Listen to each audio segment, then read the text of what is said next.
Welcome to Nightlight. Step away from the mainstream and gather around as we enlighten the world and our realities and travel this cosmic journey we call life.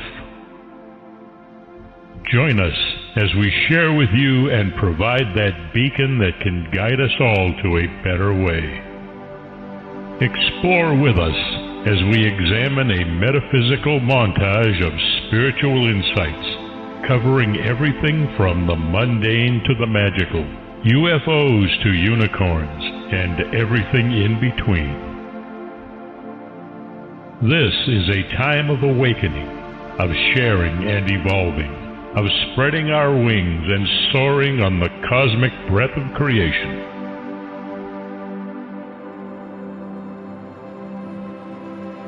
Come and join with other light-minded spirits as we weave our lights together to seek understanding, enlightenment, and with a little luck, some wisdom. This is Nightlight, a reminder that you are never alone.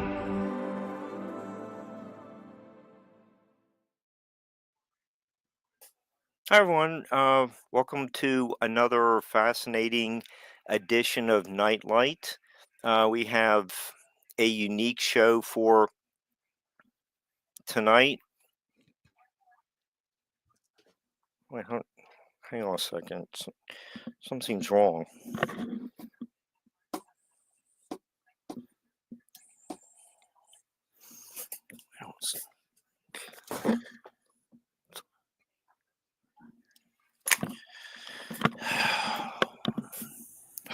Is there like some kind of tech issue going on? I don't know. Calm down, Wait, Mark. Calm down. Your guests are here. Hi. Oh, it just seemed like Bill's Third Eye Blind is broadcasting over us. I No, we're good. We're good. We're not broadcasting, but we will be Wednesday. So. Oh, okay. Well, you know, I had other guests for tonight. There's Ron? Yeah, there's. We're in trouble. Yeah, I had scheduled for tonight Johnny Holmes and Seika, and they were supposed to be on next week and the following week, and right. So Well, the rest of the okay. my OnlyFans page is going to be going live pretty soon, so this is a great segue. It is. It's perfect. Okay. I mean, he's got a lot of OnlyFans. So. I am my OnlyFans, so it doesn't matter. Okay. So you know, so you guys look like bearded paranormal researcher types. So you're probably in high demand for podcasts. You've probably been on like the real famous ones, like with Penny. Yeah. And the History Channel show. Wow. And you're probably going to be speaking at a lot of conferences. Looks like you guys do a lot of that. So you're Sir Bryan Bowden and Ron Murphy. Is that right? Yes. That's what it says. Yes, sir. Okay. Sorry I called you Bill and Rob, but okay. So all right. So with the celebrity status that you have, I'm sure you're going to be speaking at let's just say the Crossing Realms conference. What's the idea behind that? What will your topics be at this prestigious conference? Well, I think The cool thing about the Crossing Realms conference is that it provides an open forum for so many different aspects of the world that we call the paranormal.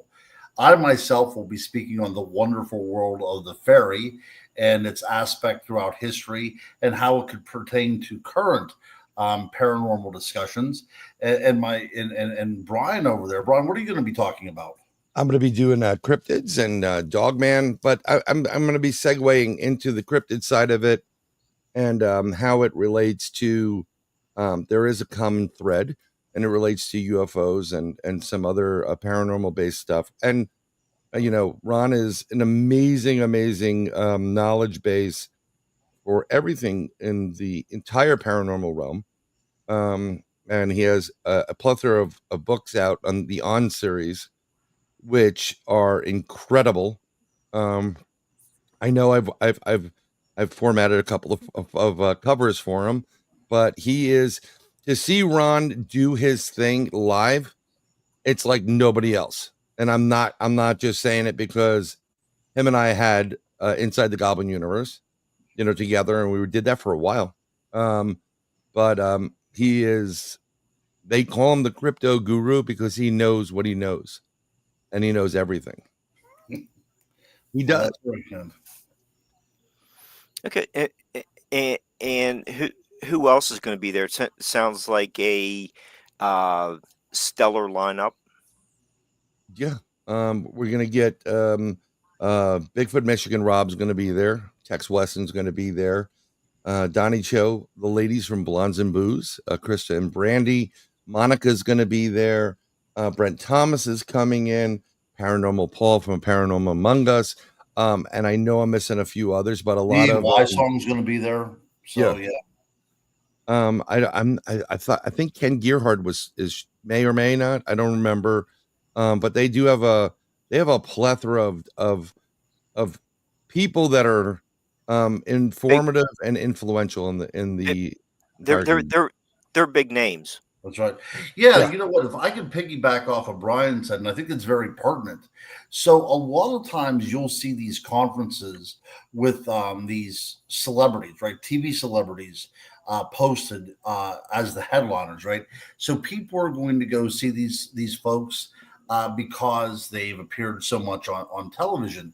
But the truth of the matter is, a lot of those people who do a lot of television work do very little research, right? So what I am so excited about this conference, why I cannot wait to attend it and actually watch the speakers, is because the people there are actual researchers.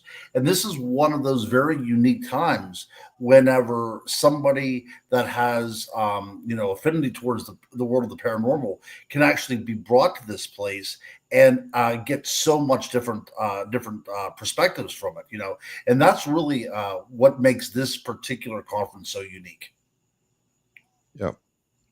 So the vendor list is big too, by the way. I mean, a lot of people come for a little bit of supplies and some unique items as well, but they come from the people that have had, I hate the term though, boots on the ground, but in the field researchers. Ron is constantly, going into the Chestnut Ridge area, and everywhere he goes, even when he's in, the Mothman conference, he's investigating. So, I do the same thing. okay, and when and where is the conference? There's Crossing Realms conference probably has a website. Well, tickets are available on Eventbrite Okay. for the Crossing Realms conference. The conference is taking place in September 19th and 20th. I believe it's the full dates. Yep, 19th and 20th, Fridays and Saturday. And it is in Richmond, Missouri. So we'll be all traveling to Richmond, Missouri and filling it with love and light and everything paranormal at this point to, get it going on. Cool. Okay. And let's see Ron, you have a book on the Gettysburg area, and Brian was just there a weekend or two ago. Yep. So both of you have studied the paranormal at the just in the Gettysburg battlefield. What since both of I've been there too. You know, what did you learn from your experiences by being at this major historic uh, destination? Well, I learned what made me write the book, really led me to write the book, is I learned very quickly that everybody in Gettysburg is trying to take your money. So there's a lot of charlatans down there. There's a lot of snake oil salesmen. And if you are a serious paranormal investigator, and a lot of families, these are destination trips. They want to go there. They want to experience things. They watch television. They want to use all the cool tools that these ghost hunters use. So what I did is I created a book. I have a big family. I have 5 kids and 2 grandkids. So I created a book that a family can go there and not come home bankrupt, basically. Yeah. I kind of give it a delineation of all the things that you have to see. And you can still investigate the Jenny Wade house without going inside the Jenny Wade house. You can see all these things. So I gave background information on the entire area. So you could basically wander around at your own leisure. And I denoted some of the places where ghosts have been seen. So it's kind of like a guidebook that families can get together and just have a lot of fun with it. Because at the end of the day, that's what it's all about. The reason I'm here talking to you now is my mother had such a love for the paranormal growing up, Bigfoot and UFOs and all this stuff. And, I tried to instill this into my children as well. But the best things that I can remember looking back on my life was doing things like this with my mom. And I'm happy to see that a lot of these conferences that we attend, there's more and more families coming to them. I think that we need that. And Brian, you're a family man as well too. Yeah. I mean, we are here to make as many people possible to come into the field, right? We don't want to exclude them by prices, or we don't charge for autographs or anything. But this field has become so saturated with the seekers of fame that we really have been now relegated to almost a periphery in any kind of research. But I take my research very seriously. Brian takes his research very seriously, and we're hoping that with events like this, the mainstream public will see that there are a lot of people seriously investigating what we call the paranormal, hoping to try to provide some sort of answer for this very bizarre, lovely world in which we live in. And there are people that are true scientists. Mm-hmm. I do other shows. Ron does Spaced Out Radio, and one of the things that annoys a lot of people talking about scientific method when you're not really a scientist. I did study the sciences, but there are actual scientists, anthropologists, PhDs in chemistry and DNA, and that are really taking a look at this now and getting their feet wet. But what Ron provided, which is so instrumental when you have a couple of kids, or at least ones that you know of. And I have daughters at this point, so they're very expensive. And you got to know where you can go and, maybe pick up some, good eats, but not kill yours, punch a hole in your pocketbook. He is right about a lot of the outdoor stuff. Like Jenny, wait, you don't have to go inside the house. You kind of can get an idea. It kind of looks similar on the inside as the outside. And if you know where to look, you'll know where certain things are of importance are. But one of the things you should definitely do as a family, because people don't do it anymore, is to walk around the battlefields. Mm. you can climb up on the huge tower that they have, a memorial that they have there, and you can overlook 360 degrees. You can go up to the fire tower. Kids love that stuff. It's not about like, oh, get me a ghost doll or anything like that. They want to know about these things, and Ron's book is instrumental in providing someone a fun time for your family without breaking the bank. My first experience with Gettysburg was probably about 4 years ago. I've never been, but I've always wanted to go. I've heard the stories. If you see period costumes on those fields, those battlefields, or at Devil's Den, or in the rocks, there are no period actors that do this. It's very rare. They'll make it publicly known, but 99.98% of the time, if you see someone in that kind of garb on the field, you are actually looking at a ghost, which is not known by people.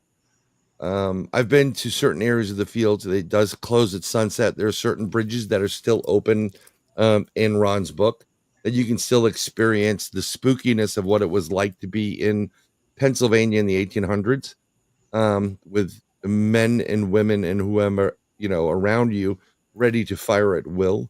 But one thing that I did learn was I went to the main center. I guess it's the Gettysburg Official Visiting Center before you get to the battlefield. And if you follow along what was in the movie there, and that sometimes it does cost you money, but I think I don't think I think it can be free because it's federal. So you don't necessarily have to pay for it. Your taxes pay for it. You will go into the rotunda and see a video of how this started, narrated by Morgan Freeman.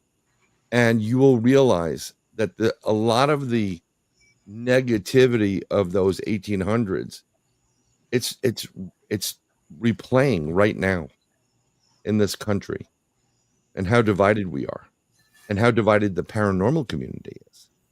So I think we're trying to bring it a little bit more closer together, on that aspect. A lot of people talk about para-unity, and the conferences that we have attended that have para-unity in the title have been some of the most divisive conferences I've ever attended in my life. So I think that what we're doing here with this particular conference coming up is trying to make this as egalitarian as humanly possible. It's well represented by both men and women, because oftentimes this is a boys club, right? Sitting around smoking cigars and wearing leather hats and such. But this is going to be one of those events where it's just not about stars. It's just not about the men.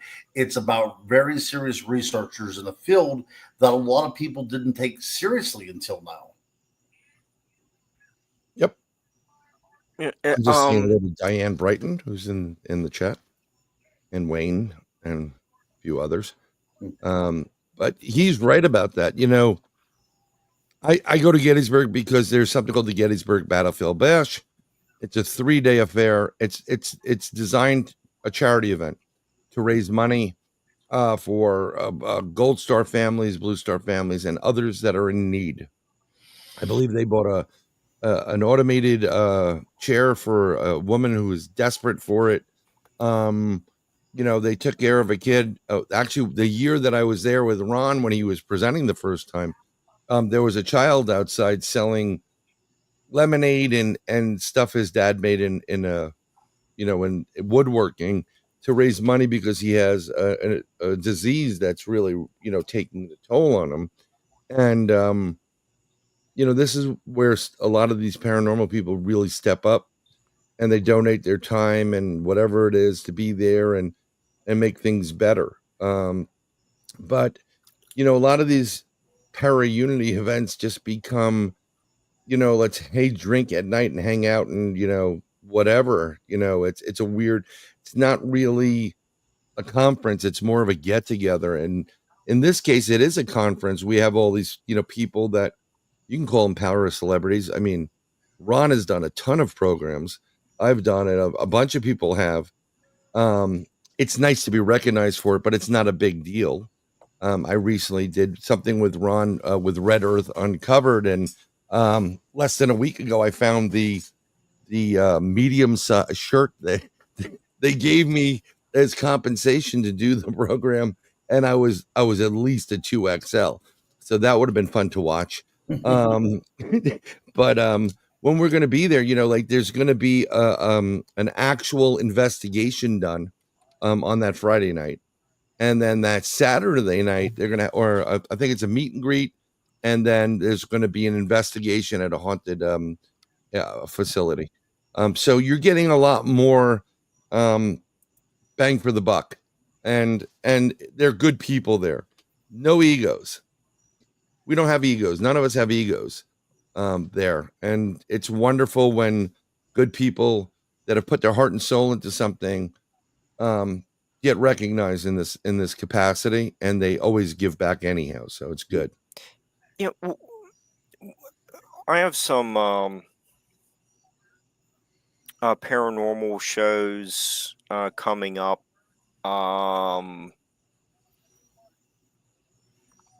Some of them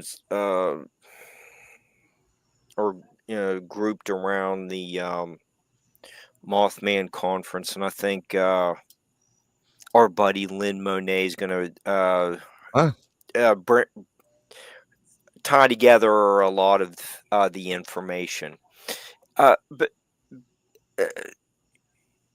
as kind of start kicking around some ideas for those shows. Just kind of wonder about,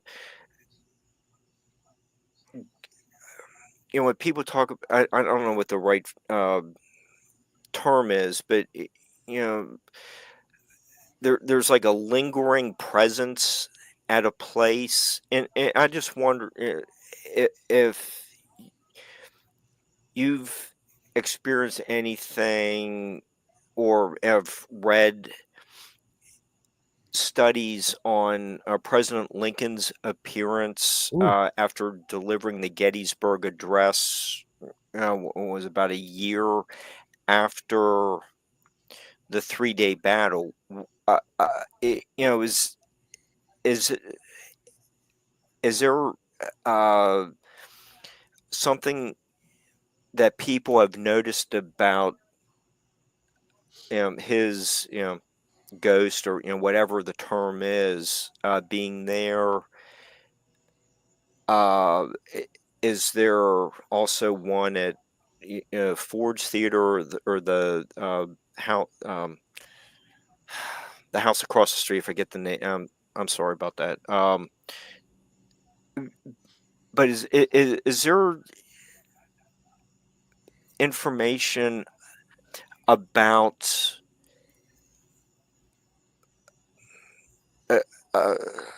someone's energy, ghost, being in multiple places? In multiple places. Yeah. Go for it, Ron. Yeah, there's actually reports of the same person haunting different areas, appearing at different times in their lives as well too. So it's a very interesting thing. A figure like Abraham Lincoln, I think, is too big to fit into one haunting, right? So it's understandable that his ghost would linger at a place where his life was taken away by such violent means. And without the Gettysburg Address, we probably would not have America the way it is now. So these are very pivotal points. And, of course, the legendary hauntings of the White House by Lincoln himself as well. But what is so interesting about Lincoln this particular time period is this is really whenever theosophy is coming into its own, right? This is kind of like a knee-jerk reaction to industrialization, to mainstream religion, and it was a hearkening back to a time whenever spirituality really took over, right? And a part of this theosophic movement was going to mediums and going, doing seances and things. And we know for a fact, historically for a fact, that Mary Todd Lincoln held seances within the White House, and Abraham Lincoln himself was part of this. So I think whenever we take all this into consideration, that Mr. Lincoln was very open to the idea that this was a spirit haunted world, and whenever he passed away, you could probably understand, at least from a logical point of view, that if the body does continue after death in some sort of energetic form, then why couldn't that energy be displaced over different areas? And I think that that's probably what we're looking for. But when we talk about ghosts in the paranormal, so they're far different than talking about Bigfoot or Dogman or UFOs, because I think unequivocally everybody out there, maybe 90% of people would say that they've had some sort of spiritual contact, right? That's just who we are. That's the makeup of us, of human beings. So whenever you go into places that are filled with history, ghost marks or ghosts are merely the bookmark to that history, right? They're the place setter. They're the ones that say, there was lives here that mattered. It's just not pages in a history book. This was a very visceral time to live in. And by examining these kind of spiritual hauntings, we figure out that there was more to it than just what our history books say. These are actual human beings that lived and imprinted themselves onto the land. And then on top of that, something you got to understand that the number of individuals that passed away or lives that were taken in this battle was immense. We hadn't seen something like this in forever, and that even wasn't the biggest battle of the Civil War. And the energy, be it from the internal human being, externally vibing, versus the cannons that were used and the ammunition and dynamite and whatever else, that energy is like in the old days a tape recorder, and it's taking that magnetic mark and putting it on what circles the energy that circles the Gettysburg area. Least we forget, not only has Lincoln been seen in areas where the address was given, but we had a time traveler there. I believe his name is Andrew Basigo. He's an attorney, and he swears he was part of Project Pegasus, which allowed him to go back in time. And if you look at the photos, he definitely does stand out as somebody looking different than everybody else, all the other civilians that were normally there and the way they were dressed. So we have a lot of energy there. We have things lingering there. When you first said hauntings and lingering, I was initially thinking mother-in-laws, because they can be haunting and lingering. But there's a lot going on everywhere you look and you go, and that's why. On top of that, I'm going to promote his Gettysburg book again, or I'm going to promote his books. They're on Amazon. Go take a look. Look up Ronald L. Murphy Jr. and you will. I'm telling you, when you get his books, you're getting literally a view of it from a layman's term, sightline a lot of times, but also has a higher, brow. He does write. The way he speaks is the way he writes. It's very methodical and melodic, and it's almost poetry. Mm-hmm. So you really got to check out. I've said this to Ron like thousands. Yeah, I appreciate that very much. Yes. It's more of a conversational kind of manner as well. Yeah, I mean, and I remember Ron put out a book, and I think it was on vampires, and his first review was someone going, "I just wanted to read a book about vampires. I didn't know I needed a college degree to get through it." Now, Ron was a little bit put back, and I said, "That's awesome," because I've said to Ron before, he should be teaching this whole subject matter, Para U, at a university or a college, and his books should be sold as the reading materials because he does get up there. And the only way to elevate or move up in life and be better is to always strive for something more higher up. You want to be a better basketball player, play against Michael Jordan if you get a chance, and you're going to be 10 times better than the guy, the next person, even if you keep losing and falling down. So don't give up on some of the literature Open your mind up. You have this computer on your phone that can go, what does it mean? And then you can put it in context. Get the Kindle version if he has it. Or you could probably reach out and contact Ron, and he'd be more than happy to discuss it with you. Or see him at the Crossing Realms conference. Yes. Even better. Even better. That's exactly right. That's right. Yes. And Brian and I will both be there. And I'm hoping, because we've been working on a book now for about 37 years about possible human It's my fault, by the way. Yeah, contact in the Americas by ancient astronauts, which I think is a stunning book. I truly do. I mean, ever since we sat down and we started to work it together, but it takes a long time to write a book. Brian's been through a hell of a lot of stuff, so I don't blame him. But I'm hoping against hope, fingers crossed, that we might be able to have something down there that we could present together, because we'll be under the same roof at the same time.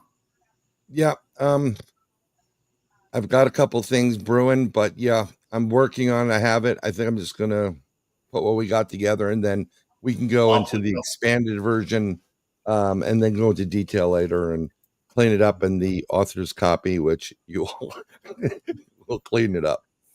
But it's going to have different things in it. And it's not your standard book. There's, I'm finishing up this one end of it, and I'm putting in these little, I call them gray boxes, throughout the book. And they'll have details, like if we're mentioning the various races of extraterrestrials that we're talking about, the various races of archangels, and there'll be little pieces on them if we can, and put it in there. We don't know. Hopefully we'll have some pictures to go along with it, but with pricing the way it is, it may Do you need an not illustrator? be feasible. Are you an illustrator, Mark? Yeah, we'll get that to that in a little bit. But I did illustrate one book. Okay. But Cool. we'll talk about that. Sure. So some other time. But since you were talking about the higher ups, here's Ron's book that we're gonna get to. I know that cover. Here's Sir Brian's formatting, artwork. Even have a little back of the book blurb, and something that I'm honored, by the way. The cover art down here. Brian's mentioned again. Have a and I believe that is the last forward ever done by Rosemary Ellen Guiley, if I'm correct, right? And that's why I was leading in with the higher ups is you have a really terrific book with Brian's artwork, Rosemary with her. She was an amazing lady and a friend, and she was in a tough position as a woman in this field the longest time, and she was a shrewd businesswoman too, but she was wonderful. Her husband is still wonderful, and he's a good guy. And I thought it was great that she did that for Ron. Mm-hmm. Well, yes, very blessed. And it's a on Faeries and historical survey. It's a history book. I think the audience that Barbara's built up over the last 15 years, and the 7 years I've been with her. I think the audience has really enjoyed those, like the elementals, fairy type discussions, and what you're doing on Faeries is you're like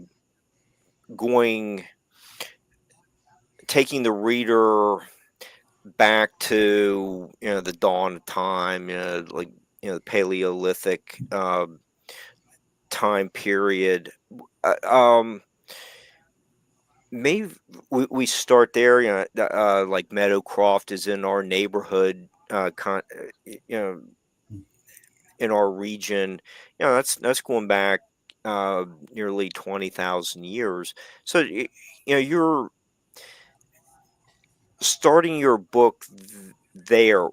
What are some traits that the Paleolithic people started noticing about the environment? What's going on there, and we will move it forward to. Right. No, I think that that's an excellent question. And that's really the way I start with any type of archetype that I investigate. If it matters now, what did it matter whenever we first, stepped out of Africa? So what I want to look at is really what links us all as humanity. And it is the idea of a shared nature, like actually a capital N in nature, because we are very much part of this world, right? Nowadays, we want to go hiking. We have to travel someplace, sometimes pay admission, and we have to go and seek out the wilderness. But at one time, we were part of that, right? I like to talk about frequencies and vibrations. There is a universal frequency out there, and we have decided to step away from it, but it's still going on. It doesn't mean that the frequency has been turned off because we don't notice it anymore. It's still definitely going on. But everything now, when we look out the world outside of our windows, is if we can't control it, we see it as chaos, and more than likely we destroy it. Now flip this on its head.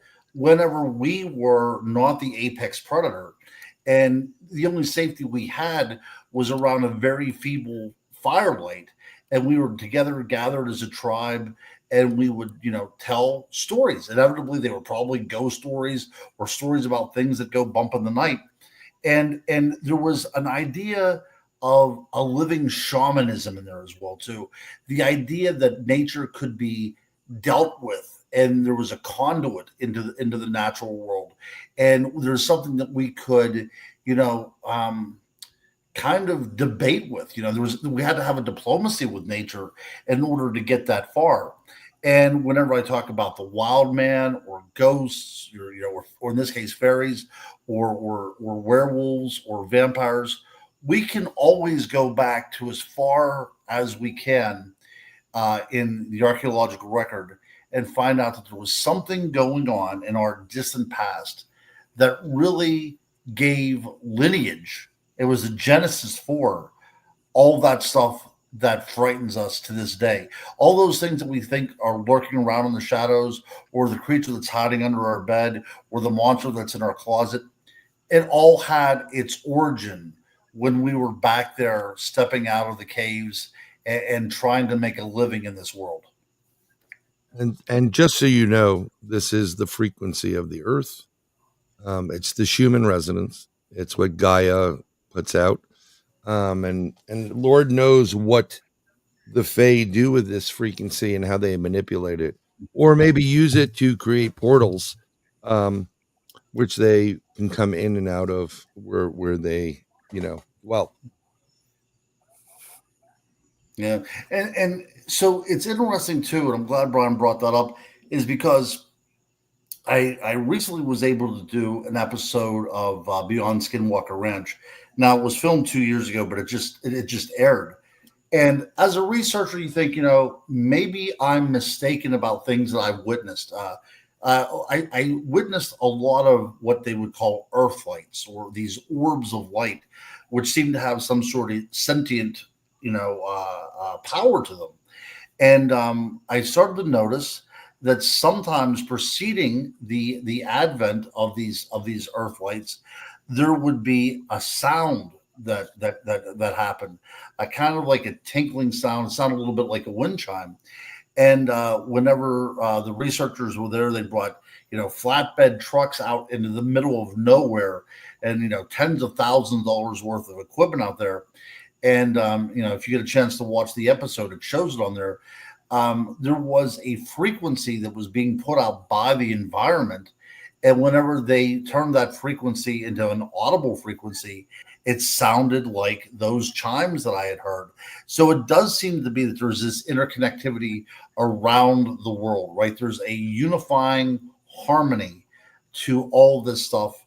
This is probably what we would call the gray area of the paranormal. This is where it all has kind of its nexus, right? This is where it all kind of draws upon. And I think that that's a great starting point to think.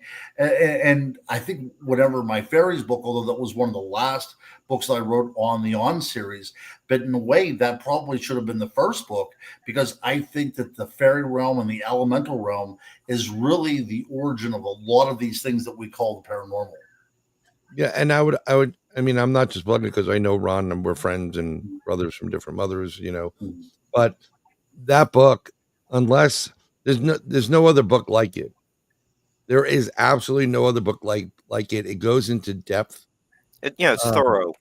It's very, very thorough.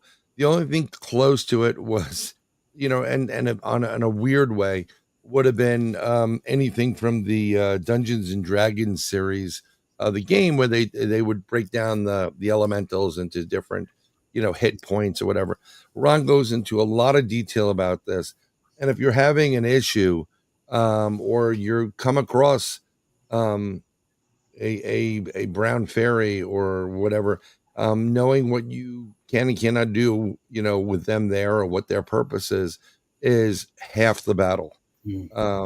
Because you may come up against part of the fae that are just outright nasty, and they have every right to be nasty because humans throughout history have not treated them well. After there was a good relationship with these fae for a long time, and then something came in and changed that relationship, and the fae kind of dispersed, saying we got to stay away from the humans.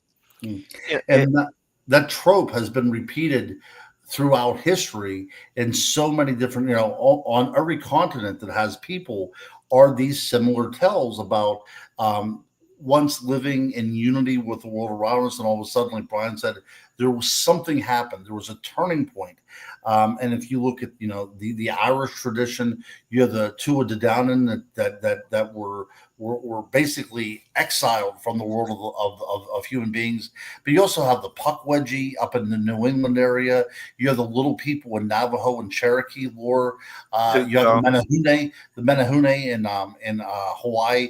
So yeah, absolutely. The Homo forensis there in Indonesia. Also, if you look at their records as well, too, this was something they lived alongside of before they were excommunicated up into the mountains. So all around the world, there are stories about us not being alone, but something changed, and to the point that now we are at odds with these creatures. And part of your book is it includes autobiographical elements. You do cover in 2011, I was part of an investigation on a midsummer's night. We encountered only what could be described as intelligent lights that responded to our interactions. And then flip over to the next page, you get art is an attempted connection with this world of the fairy, a conduit to the one soul. And so I was like so inspired by that. See, I did my own little banner to promo like this. This is called McLovin on the Ridge. And see, there's exactly Brian. It's he looks a little bit like Toxie, chasing the like Thanks, a Mark. leprechaun kind of creature that came out of the Oh, fairy ring, and I here's love it, love it, love it. Ron, have it backward, sitting on a rock writing with the lights going, like the Quinnicucks going around in front of him. But I thought you might like that. As Wow, That's actually that's good great. stuff. Right, right. is I that may have better to than my? enter the Crossing Realms conference like that, Ron, with you sitting back on, Yeah. and I'm hanging from a rope or whatever it is. But something that And I Thought shared Brian would like something that. downstairs, just down there. I shared an image during the lockdown area, and I was going to give it to Ron if he wanted to use it for his presentation. But I don't know if your assistant, you can do either one of them. My daughter, we went out hiking to get out, of the house while everything was going on lockdown, and I took a picture of her. And as a paranormal guy, I don't take one picture. I usually take three, a minimum of three. Boom, boom, boom, so we can see any type of differences in the image. In this case, I took more than three, but this was the only image that she had a fairy on her finger. Hmm. And it's so I shared it here. If you want to put it up, if you don't want to put it up, it's not a problem. But it's a pretty interesting image, and definitely Yeah, worth it. I, oh That's wow, there it my is. daughter, wow. right? It's on her hand. And if you go to the next one, which is there, just bring the next one into the photo. That's the fairy that was on there. No photoshopping. It blew me away that I saw what I saw. I could not believe it at that point. And to this day, she's always been,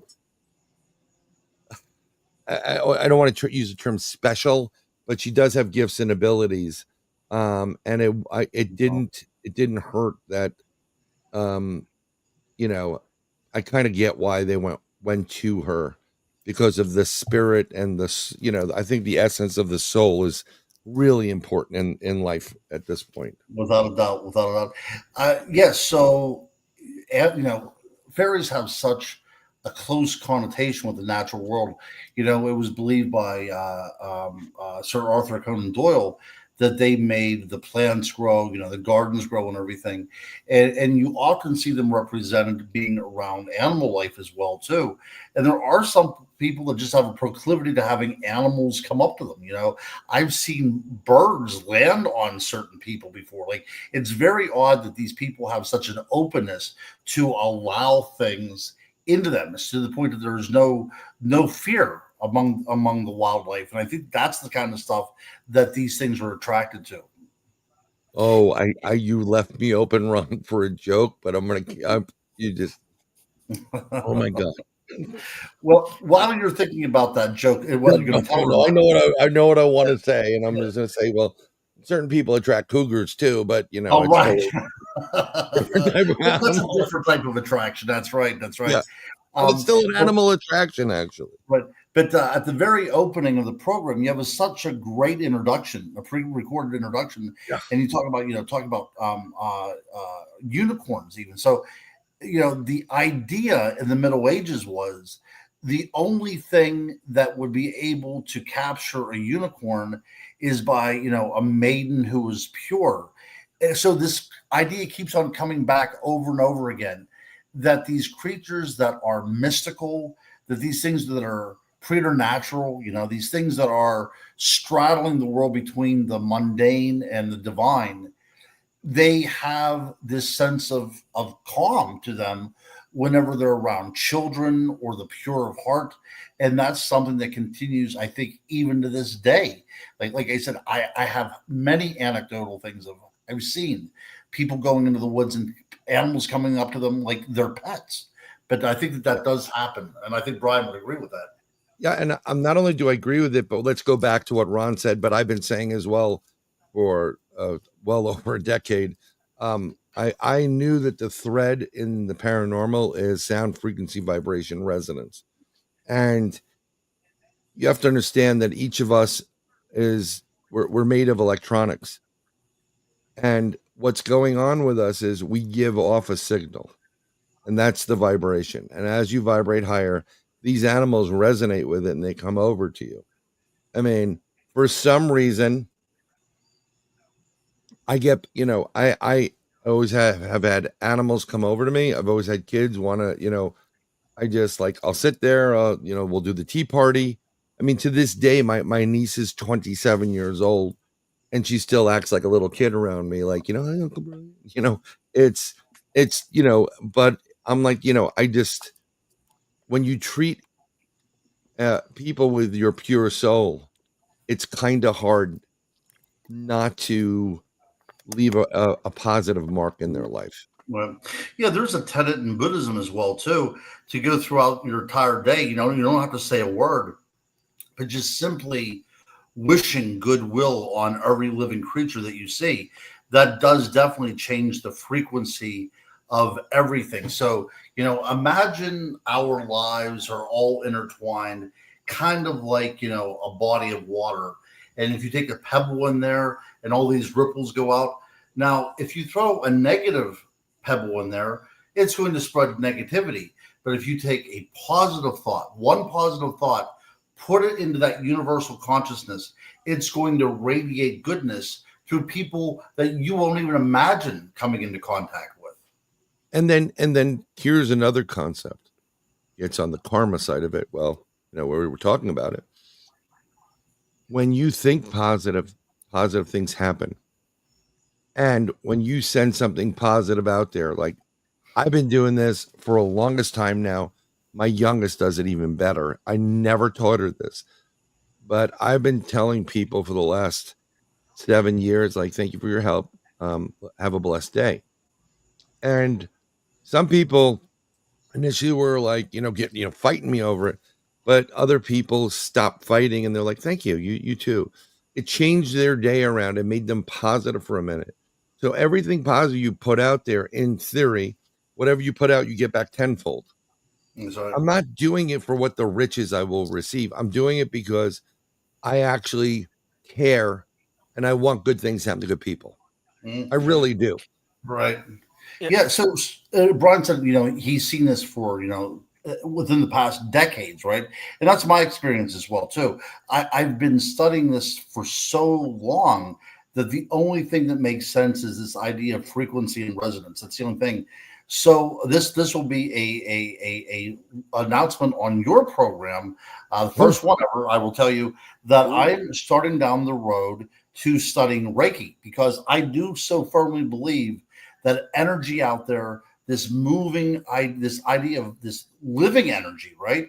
It is so fundamental to who we are that I am going to put my money where my mouth is, I suppose, and I'm going to study that. So I'll let everybody know how that goes because I really do feel that it's a calling. I mean, throughout my life, I've done a lot of things. I've been involved in education. I've done this and I've done that, but I've never felt truly happy until I started to become introduced into the idea of Reiki, right? This idea of this interchange and this thought that can improve other people's lives.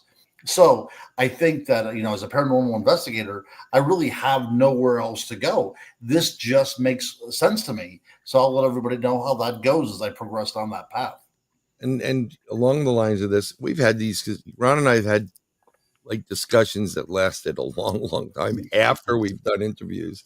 But something you can do along the lines to understand what Ron's going through with the Reiki thing is if you just take your hands and you kind of put them together, you actually can feel a little something in your hands.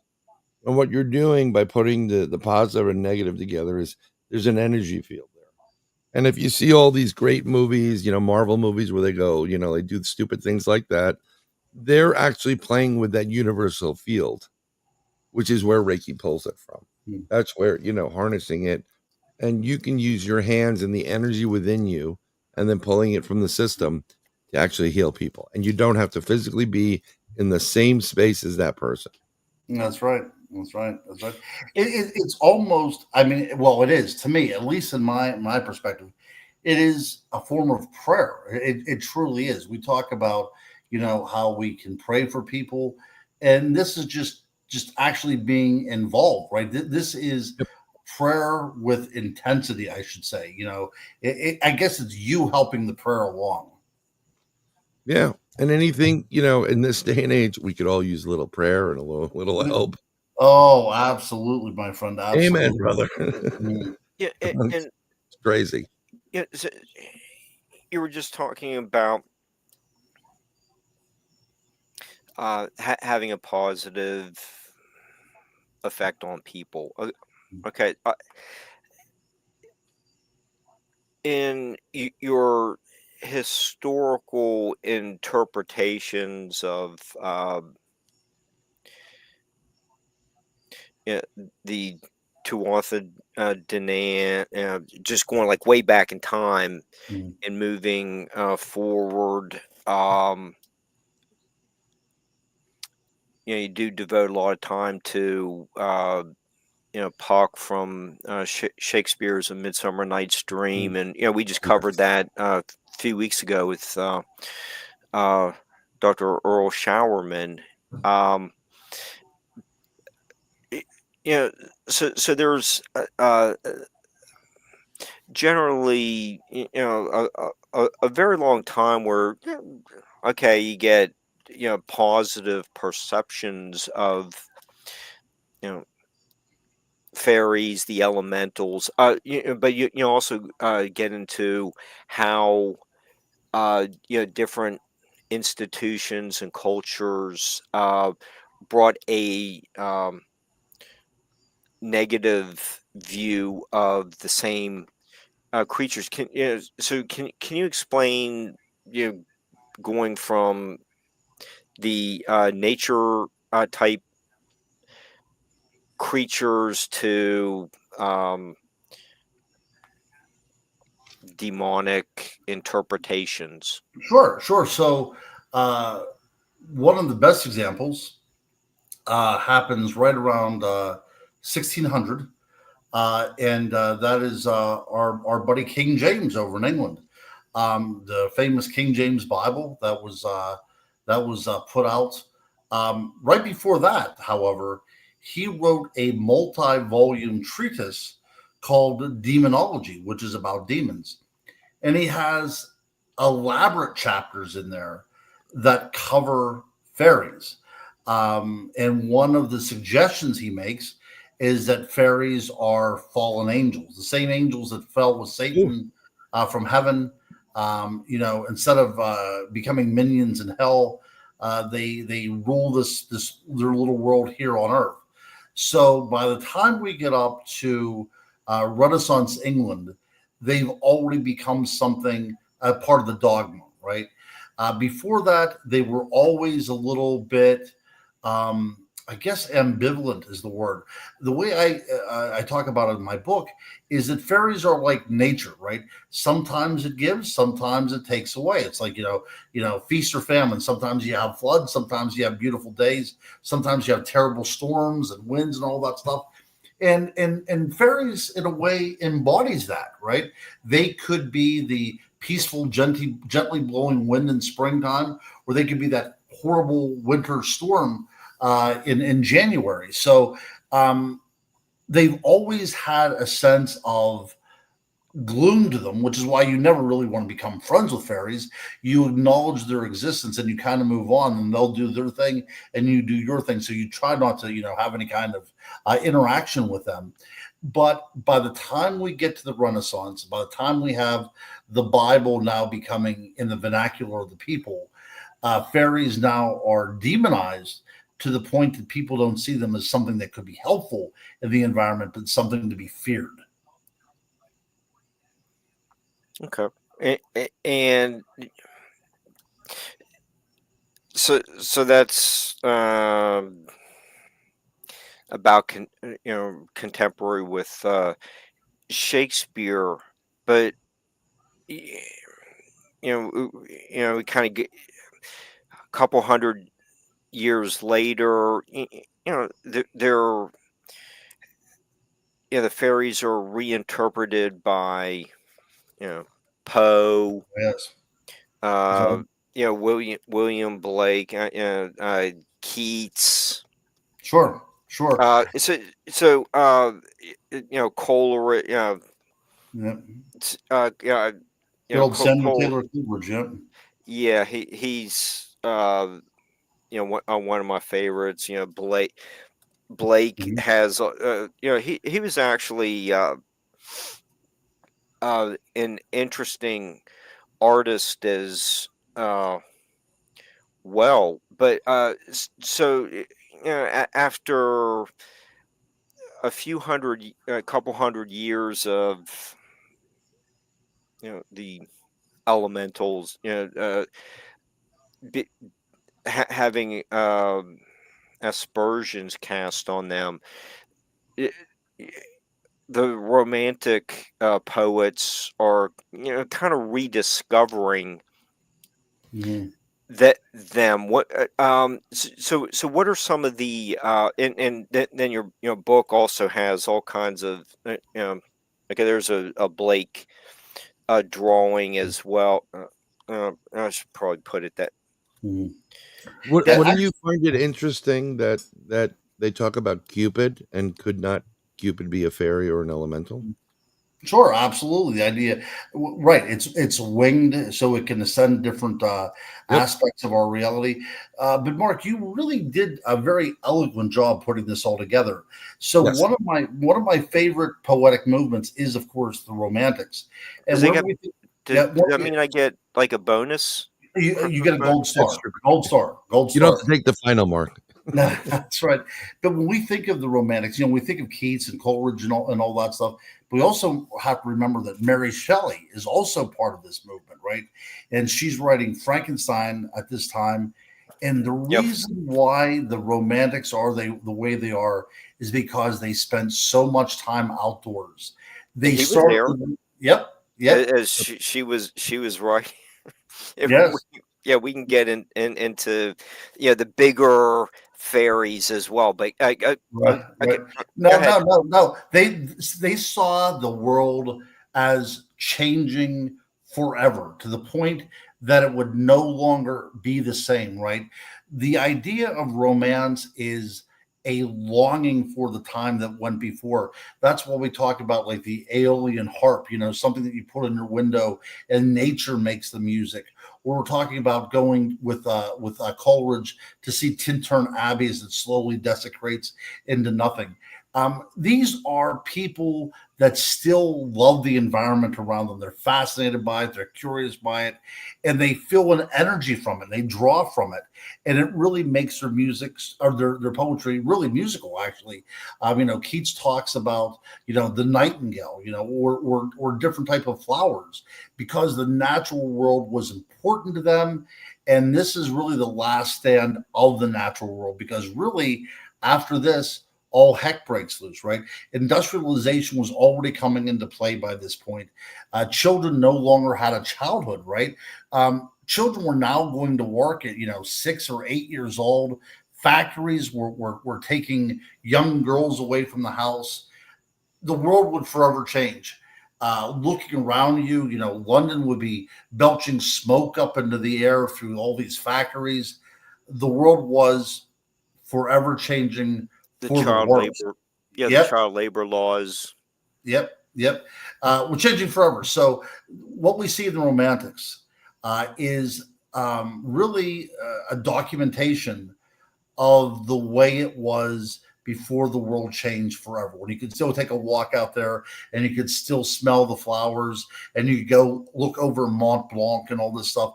And now it has changed. It has changed. So the what the Romantics had in them, what people in the Middle Ages had in them, and even a little bit in the Greco-Roman period as well, is they had an innocence, right?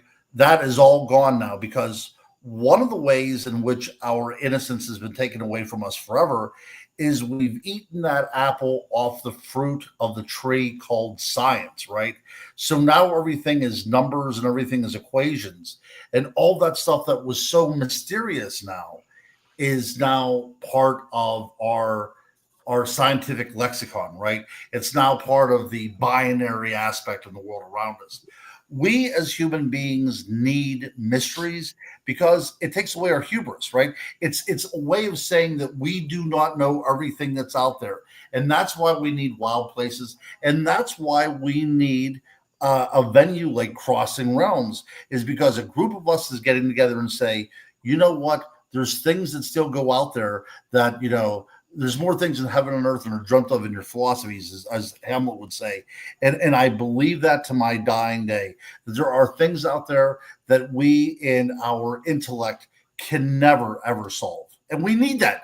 We need that. We need to look outside and have just a little bit of trepidation about that shadow out there, because like we were when we first were, off the plains of Africa, that world around us shaped us. Our fears shaped us for the better to make us who we are, right? It made our brain become imaginative. It made our brain, look to the future. Now what we have AI everywhere, right? So if somebody wants to write a book, you just ask a computer to do it. There's nobody researching anything anymore. If you have a question, you talk into your phone and it will spout out some sort of 3-sentence answer. We need to get back to that innocence where the world around us teaches us, because if we're going to have a perfect teacher, that is the one to have. Okay. That is a true statement right there. Yeah. So okay. I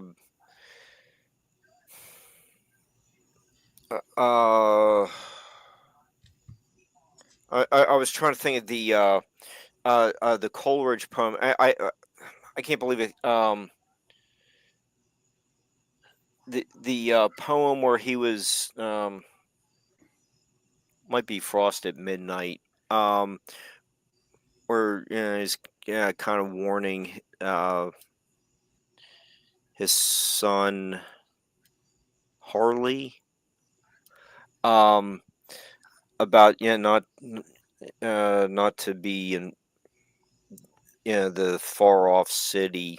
Okay, so you get that, kind of shunning the industrialization, but around this same time in America, you're bringing up examples of the Shoshone tribe in the western U.S. Coshocton. That's nearby, right there above That's my not very finger. far at all. That's in our neighborhood. The Little People graveyard that was found in that county. You're talking about Jeff Meldrum's work. You're quoting Jeff as saying many Iroquois seem to regard both Bigfoot and the Little People as spiritual or interdimensional beings who can enter or leave our physical dimension as they please and chose to whom they present themselves. Okay, so you're going on to say that there is the link between the documentation of unusual nature characters in Europe and in America. So what you have people on two different continents, kind of discussing the same, documenting the same thing, whether it's the Little People or say Bigfoot. Mm-hmm. So, absolutely. what's going on there? Yeah. So whenever we talked, an hour ago about the idea of shamanism, right? That was one of the things I brought up. These things, again, act as that conduit between two worlds. At one point, you may have had somebody in the tribe that acted as that intermediary between worlds. But now, which is very, very curious, we seem to be ostracized from that world, right? We're no longer able to straddle those two worlds. So what comes to us to do that? These little people, or this Bigfoot character, or even in Tibet we have the Yeti, which is far more spiritual than it is physical. So we have these creatures, these entities now coming to us, and they act as that intermediary between our world and the world of the natural realm. Okay, and you get similar behaviors on both continents as well. There's abducting children appears in the literature, or at least the folklore. Is it the Albat Witch? Yep, the Elbit Witch in around the Susquehanna in Pennsylvania. We talked about the Homo forensis, exactly the same attributes as well. The Puck Wedgie up in the Wampanoag language up there in the Bridgewater Triangle. Again, we see this idea that there are these entities that appear on the periphery of civilization, and they interact with us from time to time, but it's usually in a malicious way. Right. Okay. And as you can see, I just put some of Ron's I books. did. That's very, very kind of you. Okay. I don't know how to do that kind of stuff. That's the reason why Brian has this imprint, right, called Goblin Press, which to me is one of the best prints out there as well. So if anybody needs Brian to do work his magic on books, he's the guy to see. Yeah, well, I appreciate that. Trying to finish our book. I really wish the responsibilities that I have would relax a little bit. That's right. That's the problem we have in life, is that we have, our biggest enemy is time, our biggest villain, and people, don't understand. Dad, But why that's couldn't you? But that's actually a very poetic thing to say as well, too. And as we're talking about this stuff, and this is what the Romantics try to strive for, or even Shakespeare, the idea that time is the enemy to us all. Well, we have invented time, right? Time is just an imaginary kind of place saver. It's how we order the day and everything. But time in and of itself really does not exist. So I think another reason why we talk about the Romantics reaching out to use fairies as a part of their metaphysical conceit is that they live outside of our time and our world. They don't have to go to work. They don't punch time clocks. They live in a natural state of being. Guess what? That's the way we were created as well. We are the only inhabitants of planet Earth that actually has to pay to live here, right? Somehow, somewhere, we dropped the ball, right? We should be living out there, picking apples from trees, having May dances and bonfires and all this stuff. But we decided that we were going to get away from that vibration that Brian talked about, and we decided that we were going to start our own vibrations, right? So our circadian rhythm is off. Everything about our world is artificial. And, I was in education for a number of years, and, there was actually something called nature deficit disorder, where children have no idea how to interact with the natural world. And that's becoming now adults that don't know how to do that either. And that's a shame, because like I said before, we are not an enemy to the world. We are supposed to be part of that world. But we've decided that we would step away from that natural frequency. And guess what? Whenever you step away from that frequency, what happens? We are no longer at ease. Now we've become diseased. And that's where you get that term from, that we're no longer at the natural rhythm of everything. So our ease is now off, which leads to disease. Okay. And a lot of these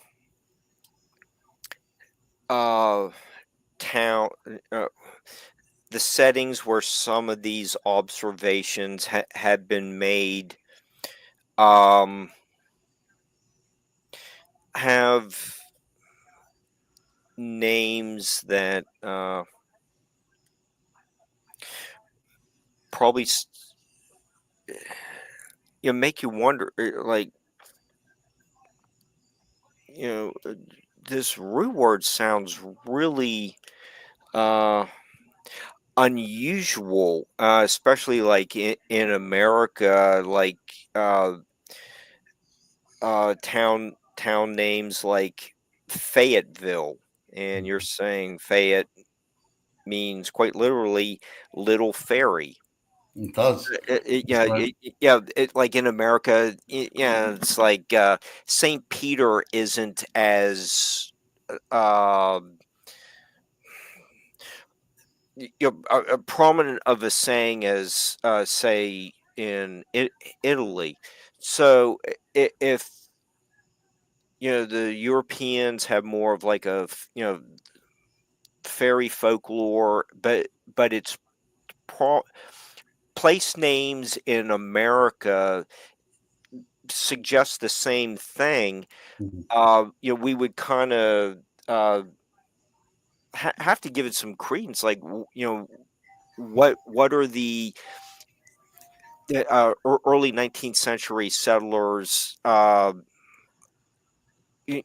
observing there? Is it something like this? Well, again, look at that, my friend. That is, Brian. I'm telling you, this guy is made to be an illustrator. See, get like, kind of goes back to Santa Claus figures. You bring in UFOs and Bigfoot. So yeah, this is, I try really hard to keep with the video to make some interesting shows, especially for Brian's amusement. No, I think that's some world class stuff, and also again very pertinent to what we're talking about. In the 1970s, early 1970s, here in Western Pennsylvania, in Fayette County of all places, there was a sighting of a UFO and two Bigfoot that were walking through a farmer's field holding a glowing orb in their hand. Right. So this is from, again, we have the same connection with Fayette there as well. And then I started to look at other places like Fayetteville, North Carolina. A lot of murders in that town. And then we have Fayetteville in West Virginia, where the New River Gorge is. So, and a lot of paranormal activity there. So, whenever you start looking around, I'm thinking that maybe they named these towns almost as a warning. I said in the book, almost like whenever they drew on a map, here be dragons. It was one of those things where they go into a place, they obviously see that there's something a little off kilter here. So they slap a name of like Fayette on it. So, and move on. Okay. Interesting. Yeah, I just want to be like filth. Yeah, well, you're not going to be filth, I'll tell you that. But filth actually has talent. No, only joking. It's Hungry Critters. It was actually very interesting when we did it on the show. And Ron's been on our show. Ron was like our first guest, right? Yeah, Yeah. And we're gonna have him back. And then I think when I'm at the Crossing Realms conference, I believe I asked to be next to Mr. Murphy if possible. Hopefully we'll have the book done. We won't. That's when he'll kill me. Or unalive me. But we can, do a quick broadcast live from the facilities and maybe even walk around the room and tell people, introduce them to some of the guests, and they should be here right now. So. Oh, we did that up at the Ocean State Paracon, Yep. and it worked out beautifully. I love that kind of man on the street type of interviews. Yeah, I think it was great, and Ron and I are both really, really quick. So that's why every guest that has ever been on Inside the Goblin Universe, when I got there, I can't attest for things prior, but Ron was working with another individual who we quickly sent to the insane asylum. But every guest, and some of them were really high up there. Like we had Steve Alton on. He is the Michael Crichton. I don't even know if he's still alive. I know he's suffering from debilitating MS, I believe.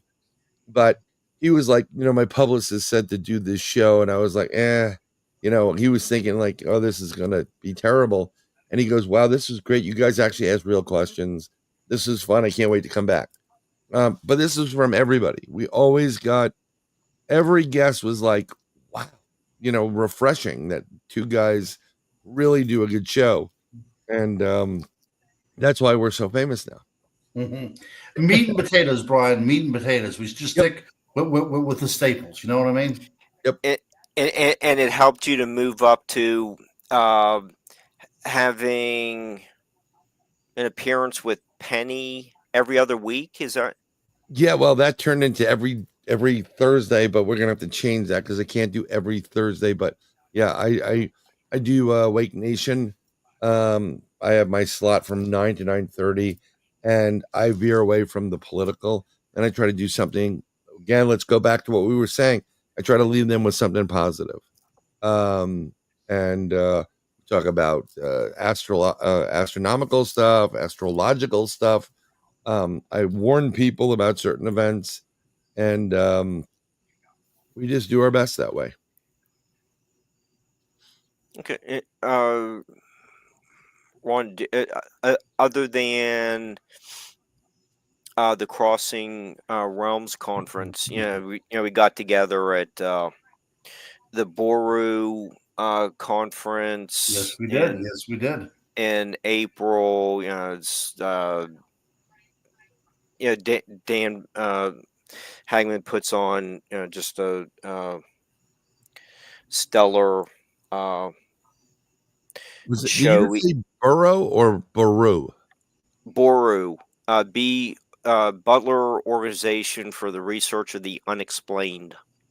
Because on the Irish side there's Brian Baru. Yeah, King of the Leprechauns, right? Which is interesting because you're saying it, and that's what my dad used to call me. So I was like, how come I missed this conference? It's that had nothing to do with ESP. That I was just reminiscing with Ron. But go ahead, Brian. No, I'm trying to get Ron to get the heck out of the Northeast and come to the free state of Florida. I'm trying to figure this out. Is there a conference? Be a great sea captain, or it's not only just conferences. I mean, Ron is also a thespian.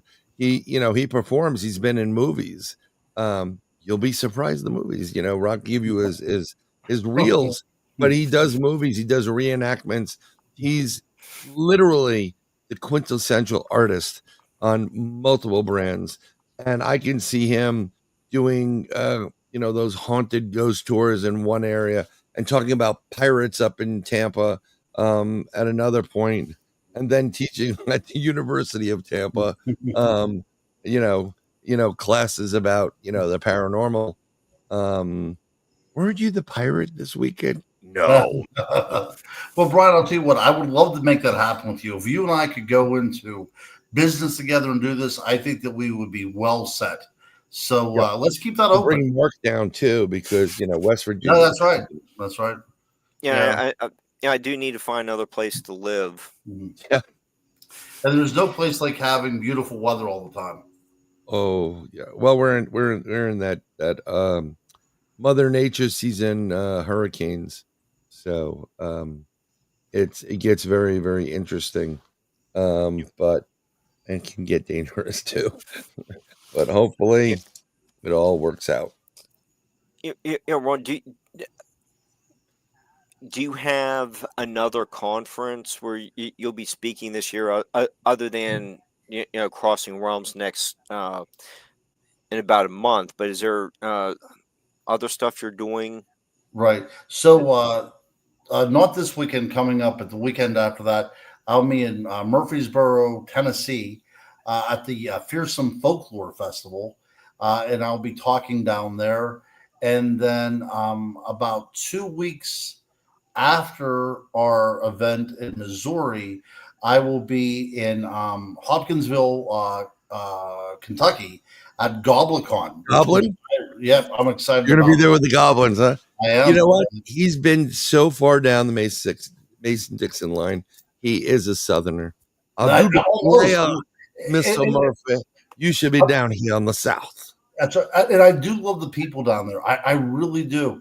I have such an affinity towards the people of Tennessee and Kentucky. I just think that they're just so genuine. And I recently was down in Florida for a week a couple months ago, and I found that everything about it was awesome. So when I wasn't here, he comes down. I know, exactly. You don't have to twist my arm very hard, I don't think, until to get me down there.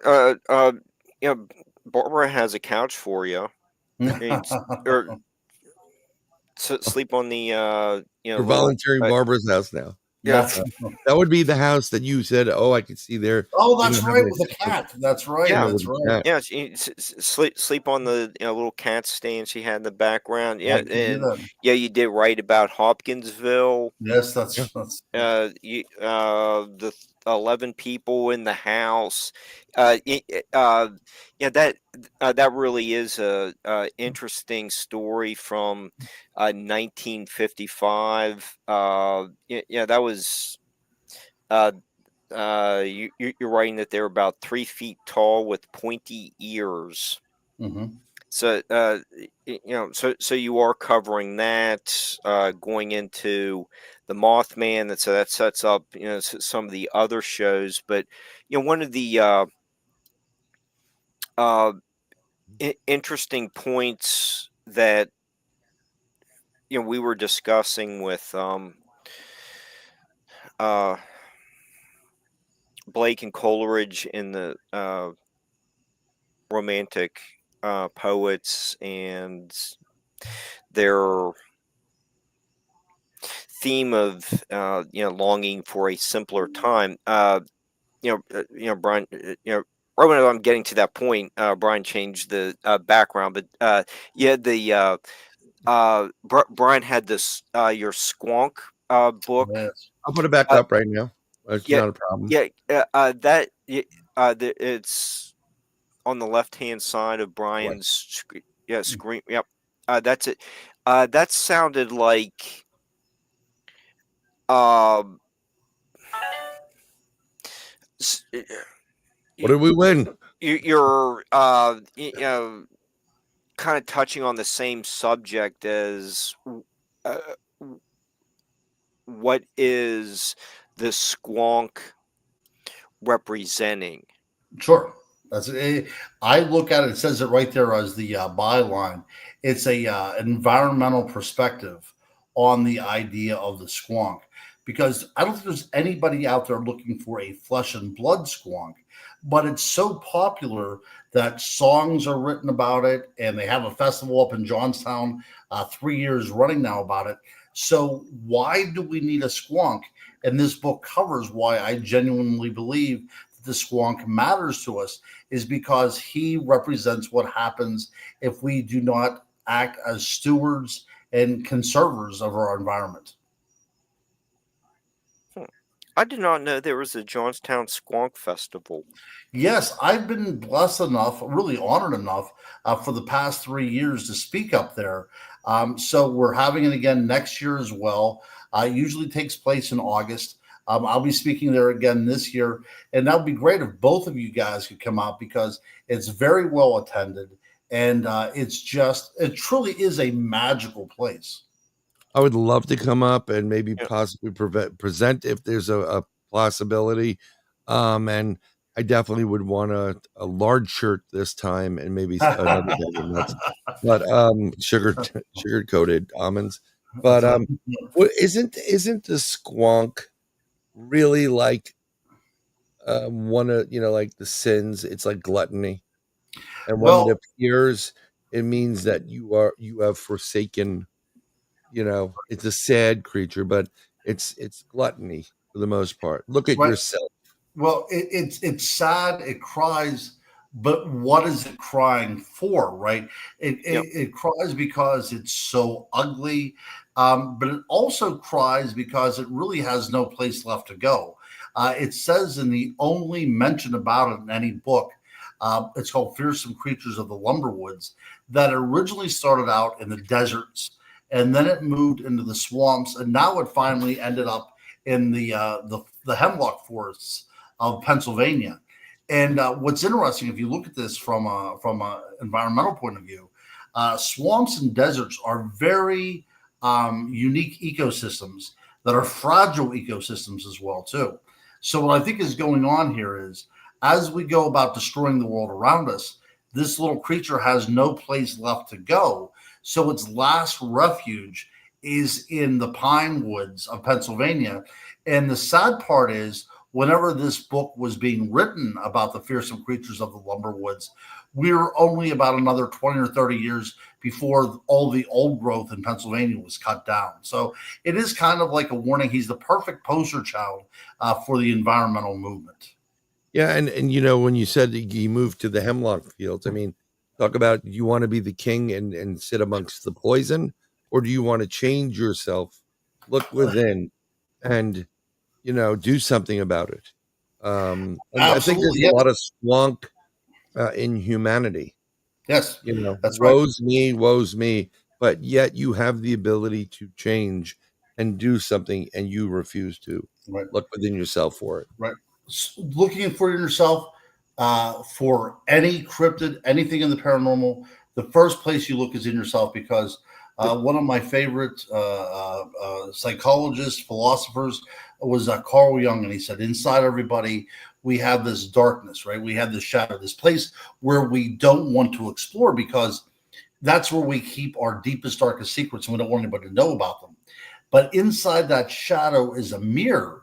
And if you look at that mirror, you see yourself looking back at you. So really, the things that we fear the most, the things that we hate about the world the most, is actually a reflection about who we are as well too. And of course, we have Friedrich Nietzsche, who said the longer you stare into the abyss, the sooner the abyss will start staring back at you. So there is this is a symbiotic relationship with all these cryptids, that they're embroidered into our DNA. In order for them to survive, they need us. They need our energy. But in order for us to survive, I feel we need their energy as well. Again, like I said, we are far better that we still have places that will shelter things that go bump in the night, because whenever all those places are gone, we will no longer be the kind of humans we need to be. Yeah, and Yeah. it's just a very interesting, you know, how Ron does what he does as an author and a poet. And you know, you were talking about the romantic poets out there, and believe it or not, Ron Murphy is one of those romantic poets that is out there. I mean, he has, you know, he's talking about Jung, he's talking about self-help books, he's talking about all these different things, and he's really, you know, dug deep. I believe he's certified, if I'm correct, you know, to talk about this and help people. Are you Yeah. you know, so he's not talking, he's not pulling it out of thin air, to say the least. He is discussing it uh, almost on an expert way, but he's also giving you the perspective of someone who, you know, has loved, has lost, has loved again, has experienced certain things, and he gets you. So that's what, you know, he's a, you know, him and I used to talk like all the time. He used to post these wonderful, you know, poems in there about love, and you know, you could feel the heart beating at that point. And then I would do some stuff too, and we were just like, we write really good lyrics. Yeah, so I could play an instrument, which I can't, or if I could sing hold a tune, I would be touring with Brian right now, and he can do it both, fortunately. So one of these days, maybe we'll see Brian out there. Nah, not without Ron Murphy or Mark. You know, I need Mark Eddy Productions, and I need Ron Murphy, brother from different mother, to go out there, and I think we can do a pretty good job. But whatever, you know, I've only had one book out. It's right there. It's Words and Muses. I'm working on the other one, and I'm not using AI, by the way, because if I used No, AI, it would have been done what, 5 years ago? And Or well, the whatever. thing is, yeah, AI really wasn't out there. All the stuff that we have out there right now was all before the advent of AI, which I Yeah. feel very, very proud about. But the thing is, you quickly know who relies on that whenever you ask a question. Once Yes, they sir. can't answer a question about it, Bingo. then you know that they did not do the research. So there you go. Yeah, And there's a lot of people Mm. that are doing it. Oh, I'm so glad. Yeah, We we don't won't name name names. names. We're not We kissing won't and name telling. names, but absolutely, 100%. That's right. Just remember what he said. Mm. And I've said it, like, you ask the question and they're searching for an answer. Mm. They didn't write the book. That's right. They didn't write it. But their buddy goes, oh, and that's blah, blah, blah, blah, blah. Remember that? Oh, yeah, I remember it. That guy wrote the book. Mhm. This guy Mhm. couldn't write, That's the other thing. and There's a lot of ghost hunters, a lot of Ghost ghost writers. writers. And yes, absolutely. Yep. yes. Yeah. Yeah, And y- and Ron's not brocking around whatsoever. That's right. Rock and roll. Thank you very much. Thank you very much. It's like a little inside joke, but we're basically talking about the same thing. Yeah. yeah. I've encountered like a brocket, Yeah. and it's but yeah, we'll discuss that for another Sure. I thank you for show. having me on. Yeah, um, we do you want to go for a few more minutes? Then I'm we good. I started. can change backgrounds. I can, sing. Well, Whatever you Ron has to do that thing called Work. Yeah. work. I'm an old Work. man. Let's go another 5 minutes, gentlemen. Let's go another 5 minutes. Okay.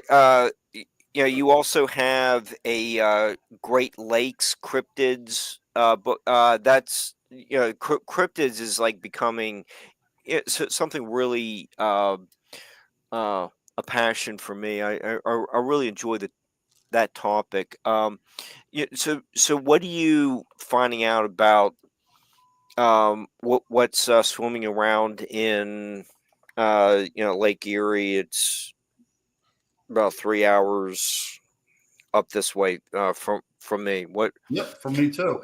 Yeah, Yeah, so each Great Lake has its own chapter. So it introduces you to these glacial lakes that were formed right after the last ice age, and then it just delves into what may or may not be in there. Lake Erie supposedly has a plesiosaur type of creature in there. It's been seen even over in the Ohio area.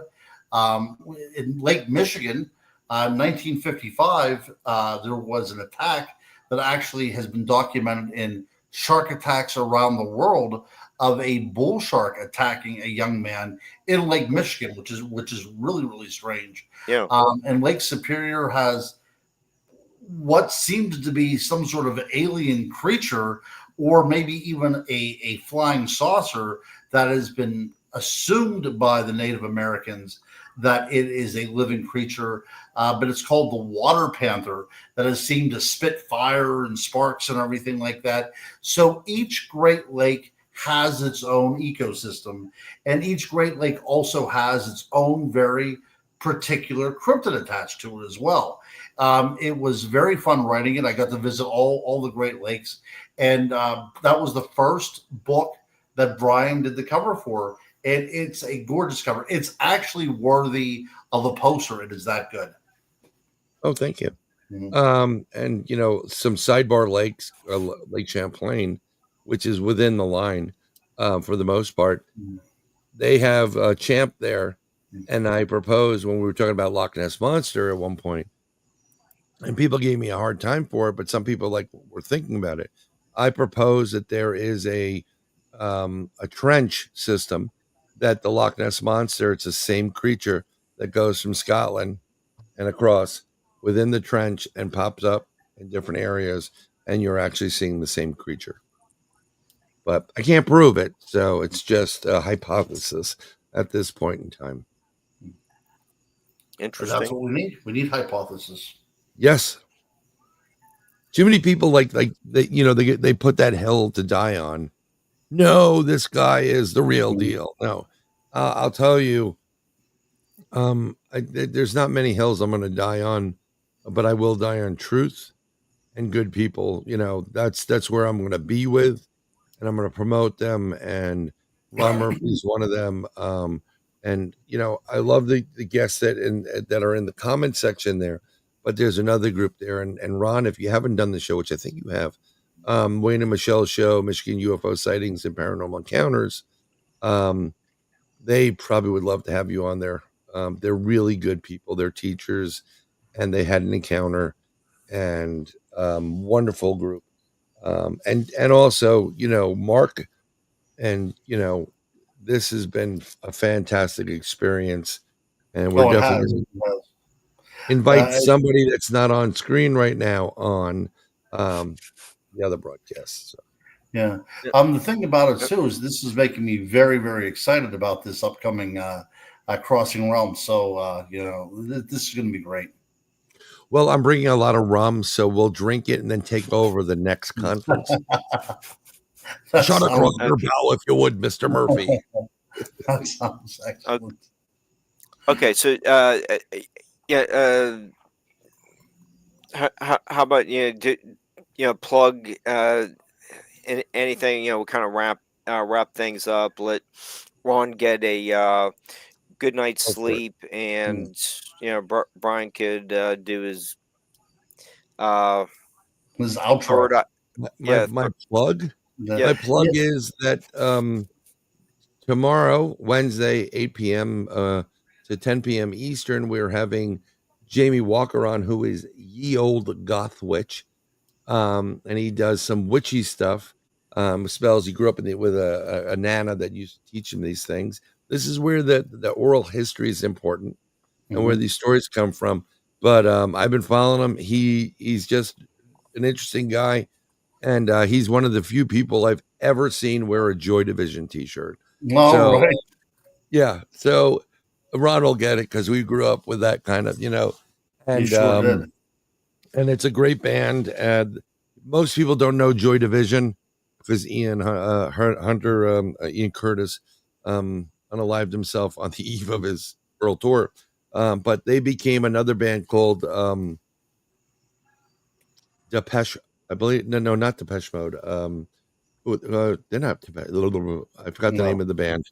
A very big band in the 80s with electronics.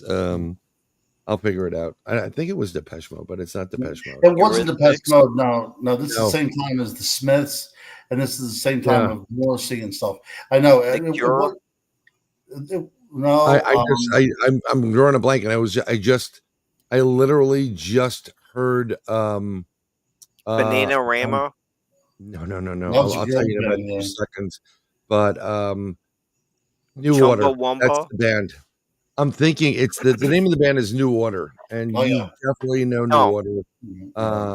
Blue Monday, and there's a ton of a Bizarre Love Triangle. So this is how you don't be a squonk. You rise above, and you create new music, and you continue on. That's right. See how I tied that in right there? I do. There we go. And if anybody needs to find me, I'm at ron-cryptoguru.com. That's my website. And you can find my books on there. But you can also find them on Amazon under Ronald L. Murphy Jr. You can like me or friend me on Facebook. Again, Ronald L. Murphy Jr. And you can email me at insidethegoblinuniverse@gmail.com. And or come and see me at the Fearsome Folklore Festival, the Crossing Realms Festival, or the Hopkinsville GoblinCon. Wonderful. Cool. Okay. Well, I'm loving the website, Ron. Thank you. Guru. I'm loving it. Okay, yeah, I think we probably wrap there. We started early, getting done early, and I thought, yeah, this was just a lot of fun, Oh, it very was great fun. informative. Great fun. I enjoyed the hell out of this, guys.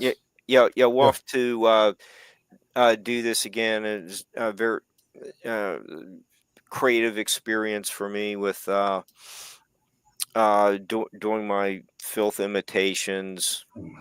So, uh, yeah, so yeah, I think. See, the next time you do it, though, I want to see Ron sitting in the chair next to the cat boy in Barbara's. I can probably arrange that. Yeah, we probably could arrange that for you. Okay, yeah, Or next yeah, to kind me of have, in my house, but yeah, yeah, I think in the upcoming, it's like we have a couple next 2 weeks are Mothman related shows, so they're going to be really good. So so if you liked tonight's cryptid kind of stuff, we're going to be doing kind of taking the same information, exploring different avenues. So we got some really good stuff coming up, and that's good. so yeah, check out the Crossing Realms conference and all the other stuff that Ron and Brian are doing, and we Third will Eye Live. see. Yep. Promote that. Yeah. And we'll see everyone next week. Thank you, Barbara, for keeping us on the Yes. air. Thank you, Thank Sir you, Barbara. Brian and Ron, for being guests Thanks for having tonight. us. Yeah, I actually at the Gettysburg a conference, I did buy one of my kids a shirt that there's a Mothman. It says, "Show me on the no." There's a doll, and it says, "Show me on the doll where the Mothman touched you."